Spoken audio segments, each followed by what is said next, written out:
déjeuner, donc j'ai conscience qu'il faudra que je sois rapide parce que ventre affamé n'a pas d'oreille. Mais pendant, aussi bien hier soir que ce matin, on a entendu des choses passionnantes. Et moi qui suis pas économiste, j'ai entendu des choses et la vivacité des débats. Et surtout de faire quelque chose avec des officiels, des gens du monde académique sans aucune langue de bois. Je crois que c'est la grande réussite de ce forum. Donc bravo aux organisateurs et bravo aux différents panélistes.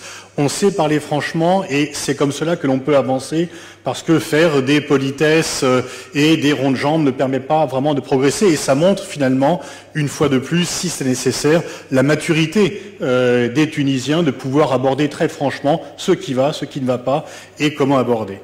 Je serai bref parce que le temps manque et je voudrais limiter mon propos à 3 points importants qui concernent le cadre international dans lequel nous évoluons, aussi bien les Français et les Tunisiens. On a beaucoup parlé de la Chine.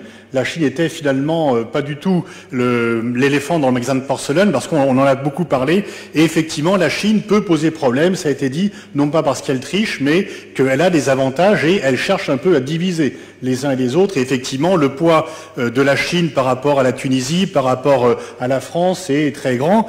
Quand en 90, le PIB français était 3 fois plus important que le PIB chinois. Aujourd'hui, il est 4 fois moins important.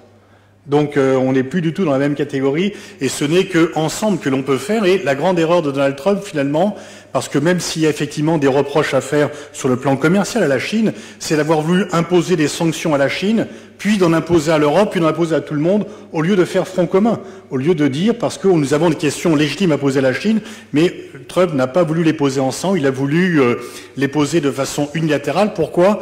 Parce que c'est ça le grand danger qui nous guette, c'est un duel qui vient entre la Chine et les États-Unis. C'est ce qu'on appelle le piège de Thucydide. Thucydide, dans l'histoire de la guerre du Péloponnèse, avait conclu que la guerre entre Sparte et Athènes était devenue inéluctable à partir du moment où Sparte n'admettait pas la montée en puissance d'Athènes. Et historiquement, effectivement, la puissance numéro 1 a du mal à accepter que la puissance numéro 2 la rattrape et la dépasse. Pascal a dit ce matin ou hier soir que les États-Unis voulaient réduire la Chine, ils n'y arriveront pas. Ils n'y arriveront pas. Et l'avantage de la Chine par rapport aux États-Unis, il est double. C'est que Xi Jinping a, lui, l'horizon 2030-2050, Trump a l'horizon 2020 au grand maximum, et que pendant que les États-Unis exportent leur guerre, la Chine exporte les routes de la soie. Ce qui, bien sûr, crée beaucoup plus de consensus, d'opportunités. Et donc, par rapport à ce duel annoncé, eh bien, je crois que nous, Tunisiens, nous, Français, nous, Européens, on n'a aucun besoin d'être embarqués dans ce duel-là. Nous n'avons pas, et en tant qu'Européens, on voit bien les efforts que font les Américains pour nous enrôler dans leur guerre et leur affrontement vis-à-vis de la Chine. On s'est réparti le travail avec Serge, il était à Pékin, j'étais à Séoul, donc on surveille à nous deux l'Asie, et ils essayent d'embarquer effectivement les Sud-Coréens dans une sorte d'OTAN bis qu'ils créeraient pour encadrer la Chine. Ce n'est pas notre combat. Le duel entre les États-Unis et la Chine pour savoir qui deviendra puissance numéro 1 n'est pas notre problème. Notre problème, c'est de nous voir là-dessus et tirer des opportunités dans un cas comme dans l'autre parce que, effectivement, nous avons des choses à faire avec la Chine et je crois que je ne suis pas toujours d'accord sur tout ce que fait Emmanuel Macron, mais le fait de recevoir Xi Jinping avec Angela Merkel et Jean-Claude Juncker était la bonne réponse à apporter parce que, effectivement, à 27 ou 28, on pèse plus lourd. Les Chinois, au départ, ont du mal à accepter ce nouveau format et nous avons intérêt, effectivement, à agir ainsi. Mais en tous les cas, si Trump veut réagir par un affrontement parce qu'il pense qu'il peut surpasser la Chine, il n'y parviendra pas. Dans le piège de Thucydide, il y a 16 cas, Graham Allison qui a fait un livre dessus, recense 16 cas où la puissance numéro 1 a été confrontée au fait d'être dépassée par la puissance numéro 2. Dans 12 cas, ça a été la guerre. Donc ce n'est pas très réjouissant. Les 4 cas où il n'y a pas eu d'affrontement, c'est lorsque l'Espagne a doublé le Portugal au début du XVIe siècle, lorsque l'Angleterre a doublé les Pays-Bas à peu près à la même période, et lorsque l'Allemagne a doublé le Royaume-Uni et la France après sa réunification. Donc on voit qu'on n'est pas dans la même configuration, ce sont des civilisations proches.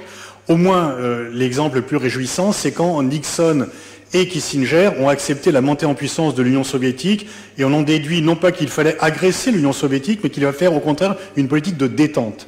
Et malheureusement, je ne crois pas que Trump ait la conception et l'intelligence des relations internationales qu'avaient Nixon et Kissinger. Et c'est mon deuxième point parce que nous sommes confrontés effectivement à un président américain qui est cohérent. Il ne faut pas rire de Donald Trump. L'erreur que beaucoup d'entre nous faisons, c'est de rire, de le prendre à la légère, de se moquer de lui.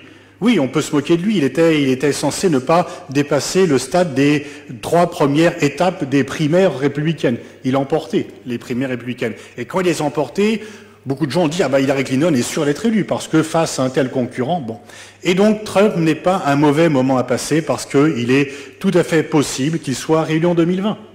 Et que par ailleurs, il y a des tendances lourdes aux États-Unis. Quand la BNP a été condamnée à 9 milliards de dollars d'amende, c'était pas Trump, c'était Obama. Et quand la NSA écoutait les téléphones portables des présidents français et chancelières ouest-allemandes, c'était pas Trump, c'était Obama. Donc il y a une tendance lourde à l'unilatéralisme américain que Trump pousse au maximum. Et en tous les cas, il ne faut pas se tromper, il est cohérent. Et il fait la politique étrangère de ses électeurs. Quand il se retire de l'UNESCO, c'est pour plaire à ses électeurs qui pensent que ce machin-là coûte des milliards et ne sert à rien. Lorsqu'il se retire, il change l'ambassade de Tel Aviv à Jérusalem, c'est pour plaire aux évangélistes qui estiment que le Messie va revenir sur terre quand les Hébreux auront les terres que Dieu leur a données. Et quand il dénonce l'accord de Paris sur le climat, c'est là encore pour plaire à ses électeurs qui pensent que le réchauffement climatique est un complot inventé par les Chinois pour casser l'économie américaine. Donc il est tout à fait cohérent et il fait tout en sorte de plaire à ses électeurs pour être réélu en 2020. C'est à ça que se limite son horizon.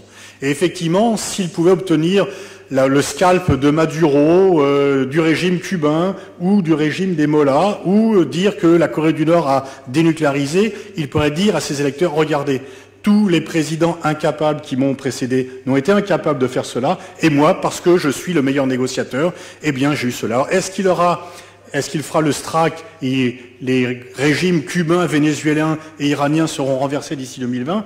Je pense que le Venezuela est vraiment sur la tangente, ça sera beaucoup plus dur pour les deux autres. Est-ce qu'il parviendra à obtenir la dénucléarisation de la Corée du Nord? Vous vous rappelez de cette vidéo à Noël où il se moquait de façon peu charitable d'un enfant de 7 ans en disant « à ton âge, tu crois encore au Père Noël ?» Mais si Trump pense que la Corée du Nord va dénucléariser, ça veut dire qu'il croit encore au Père Noël à 74 ans. Parce que pour Kim Jong-un, l'arme nucléaire, c'est juste une assurance-vie, et il se dit, il n'a pas tort, que si Kadhafi et si Saddam Hussein avaient eu l'arme nucléaire, il serait encore vivant et au pouvoir, et donc il la gardera. Mais donc Trump veut obtenir quelque chose en avantage, mais ce qui est en jeu, prenons l'exemple des sanctions maximales ou des pressions maximales qu'il fait sur les uns et sur les autres, Trump ne veut plus intervenir militairement. Il a compris avec clairvoyance que l'intervention militaire, Irak, Libye, nous sommes responsables, nous aussi, Français, il faut bien le dire, l'Afghanistan, la plus longue guerre des États-Unis pour rien, pour absolument rien, les talibans contrôlent plus de la moitié du territoire afghan. Il a compris que l'ère des interventions militaires était un non-sens. Mais ce qu'il veut, c'est jouer sur le caractère extraterritorial de la législation américaine pour étrangler les pays et pour faire que les Iraniens, par des émeutes de la faim, renversent les mollahs, qu'il y a une révolution au Venezuela, etc., etc. Mais ceci ne concerne pas uniquement l'Iran. Ce qui est en jeu aujourd'hui, c'est notre souveraineté à tous. Parce que qu'ils veuillent casser l'accord nucléaire iranien, qui était un excellent accord que Fabius avait durci, qui évitait 2 perspectives catastrophiques, un Iran avec des armes nucléaires ou une guerre pour empêcher l'Iran d'avoir les armes nucléaires. C'est son choix. Il peut, ce qu'a fait Obama, Trump a le droit de le défaire. Mais ce qui est tout à fait inadmissible, c'est quand il demande à tous les pays de suivre sa juridiction. Et en fait, il est simplement en train de réinventer le concept de souveraineté limitée mis en œuvre par Brejnev durant la guerre froide, qui imposait que tous les pays du pacte de Varsovie devaient suivre l'avis de l'Union soviétique. Ce que Trump veut faire, c'est effectivement de mettre en place un système où aucun pays n'a le droit de bouger et il n'y a pas d'alliés, il n'y a pas d'amis, il n'y a pas de rivaux. D'ailleurs, il s'entend mieux avec Kim Jong-un qu'avec Angela Merkel ou Emmanuel Macron. Et donc, à chaque fois, eh bien, il veut imposer, il n'y a que des vassaux pour Donald Trump. Et là, on est à un moment de l'histoire qui est capital. Parce que soit nous cédons, et donc Trump sera réélu parce qu'il n'y a aucune raison que les peuples américains ne lui soient pas reconnaissants d'avoir restauré. Il va gagner son pari de Make America Great Again. Parce que si nous cédons tous à ces ordres, eh bien, on aura un impérium américain au moment même où les États-Unis sont affaiblis par cette gestion catastrophique. Ou alors nous résistons et on commence à réfléchir à peut-être se passer du dollar comme monnaie d'échange internationale, à peut-être créer d'autres systèmes. Et là, effectivement, eh bien, nous contraindrons les États-Unis à revenir vers plus de multilatéralisme. Mais ce n'est pas une foucade, Trump. Ce n'est pas juste un mauvais moment à passer, une fois encore. Et là, on est vraiment à un moment où nous allons choisir, nous devons choisir vers quel modèle on se situe. Est-ce que c'est un impérium américain, mais un peu de façon globale, comme on n'a jamais vu, parce qu'on aura trop peur d'avoir des sanctions de la part des États-Unis? Et est-ce que les États-Unis, qui ne respectent pas le droit international, vont faire de leur droit national le nouveau droit international? Il est là l'enjeu. Ils ne veulent pas du droit international, mais ils veulent imposer leur législation nationale comme nouveau droit international. Et là, nous devons effectivement résister. Et c'est le multilatéralisme qui est en crise et qu'il faut rénover. Et peut-être un mot sur, justement, la Tunisie. On a parlé des atouts tunisiens, etc. Et pour faire une petite comparaison footballistique, le slogan de l'OM, c'est « à jamais les premiers ». Pourquoi jamais les premiers? Parce que si maintenant leur équipe est moins bonne que Paris ou Lyon, etc., ils restent les premiers clubs français à avoir jamais gagné la Champions League. La Tunisie, c'est à jamais les premiers parce que c'est le premier pays arabe et musulman à avoir fait une révolution pacifique. D'autres vous rejoindront, mais vous êtes à jamais les premiers. Et je pense, en toute amitié, que vous ne vous en servez pas suffisamment. C'est qu'on n'entend pas suffisamment la Tunisie sur la scène internationale pour plaider pour le multilatéralisme. Alors, bien sûr, c'est vrai que, Pascal l'a dit ce matin, la Tunisie ne peut pas aller chatouiller les moustaches de la Chine. Il ne s'agit pas de donner des leçons. Il ne s'agit pas de faire des provocations. Il ne s'agit pas effectivement d'être dans... Mais au moins être plus présent pour plaider sur le multilatéralisme, qui est la seule solution. Nous sommes sur la même planète qui est petite, qui est étroite. Tous les défis qui se posent à l'humanité ne peuvent pas être résolus par un pays qui impose ses solutions à un autre, ou à d'autres, mais par des solutions globales et collectives.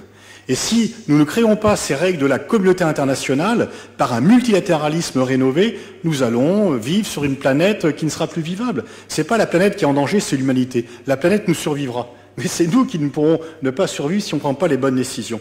Et là-dessus, eh bien, je pense que les vieilles alliances du passé, OTAN, etc., sont dépassées parce que les États-Unis disent eux-mêmes que l'Union européenne est un ennemi. Nous avons un partenariat stratégique avec un pays qui nous traite comme un ennemi sur le plan économique. C'est quand même tout à fait paradoxal.